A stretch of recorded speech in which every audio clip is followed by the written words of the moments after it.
Budget Blinds. Visit their showroom or call today for a free in-home consultation. This is UCAP News with Bart Padiasa. Good evening and thank you for joining us.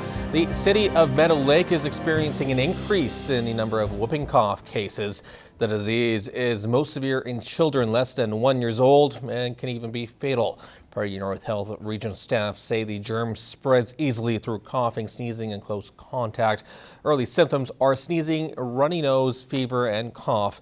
The cough can last up to 2 months and make it hard to breathe. Whooping cough, also known as pertussis, can be prevented by a vaccine given at various ages to infants and children. Now, at this time, pregnant women over 26 weeks are asked to receive the pertussis vaccine regardless of their prior immunization status.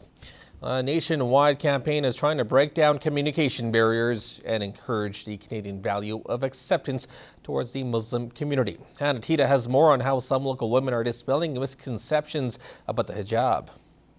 A few hate-based crimes were reported in Canada, and actually this made the base for launching this campaign. The Je suis Hijabi campaign was launched at the beginning of December and is picking up traction across Canada. Events are being held in countless cities and communities to dispel some of the misconceptions about the hijab.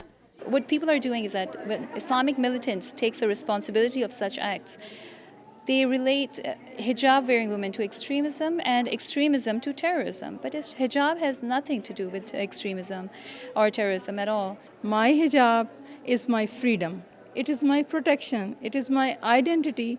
It's like a crown to me. Members of the Lloydminster Ahmadiyya Muslim Women Organization were at Lakeland College to answer questions and pass on knowledge surrounding their identity. MLA for the Lloydminster constituency, Colleen Young, says the campaign is a great way to eradicate some of the myths surrounding hijab-wearing women within the community. As we all know, the amount of media attention that has been around some of the tragedies that are happening, not just in the States or in Canada, but globally. And I think it's very important for them to show that when they do come to Canada, they're very much part of the communities that they're in, and they respect us, and we respect their cultures and the traditions that they bring as well. Hannah Tita, UCAP News.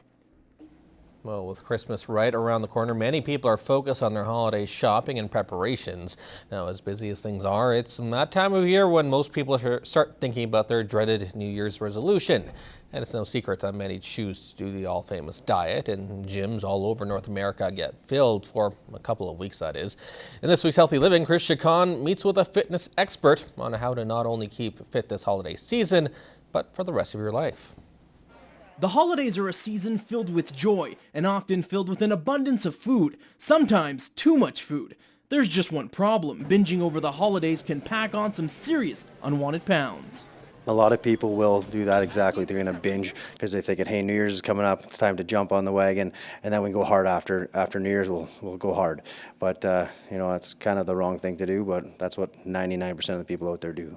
A statistic we're all too familiar with. However, overeating and excessive weight gain can bring some serious implications. Obesity, that's a pretty obvious one, and that's bringing a lot of depression into the world. Obesity is a huge leader in depression. Other little things like, the older you get, all of a sudden your joints, ligaments. Obesity also increases the risk of heart disease, diabetes, and high blood pressure. Now, as bad as these symptoms are, all these can be avoided with a mix of a healthy diet and proper exercise. It's 70% eating and 30% of working out. Eating is a massive, massive part of it, so that's why during the holidays, try to control it. A control that could drastically change your life. Before I started working out, I was in a depressed state, and now that I'm working out, it's like happy, positive vibes, feelings all the time. I don't think about that anymore. It's not like it was who I was. Now this is who I am. Although there are millions of different diets and workout plans on the market, Weinkopf shares a few useful tips you can use to turn your New Year's resolution into a lifestyle change that can change your life. Start simple, go to the gym, say 3 days a week, put an hour in 3 days a week, start small, then start, increasing as long as you're going. Same with food. Don't be starting counting calories at the beginning. That's the dumbest thing you could do. You're going to scare yourself, and you're going to back off right away. Just start changing small. Start eating fruits, vegetables, and meat.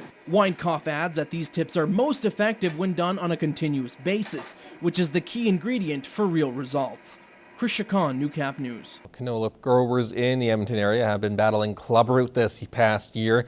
The soil-borne disease targets the root of the lucrative crop, laying waste to prime agricultural land. In this week's Agriculture Report, Gerard Lampow finds out about a new clubroot-resistant variety of canola that could offer producers some relief. What really makes our genetics different from others is that we've been the first to incorporate more than one effective resistance gene in a single hybrid variety. Using clubroot-resistant canola varieties is critical in the battle against the deadly disease. Alberta has been battling clubroot since 2003. This past June, some 16 fields, many around Edmonton, were struck down with clubroot. The spores were detected in Bonnyville, St. Paul, and on the west side of Vermilion River County, so it's important to take steps to keep the pathogen out. The Edmonton area, they're really struggling with trying to deal with this disease. Us out here in the Midwest, there's only a few fields that we know of for sure that have it.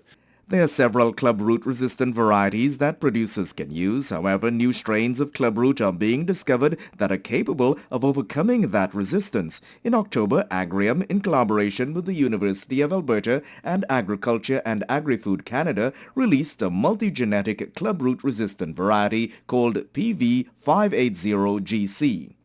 We've developed canola varieties with novel sources of resistance, effective against the current predominant clubroot pathotype, as well as some of the newly emerging, more virulent pathotypes that you've been hearing about that are referred to as 5X.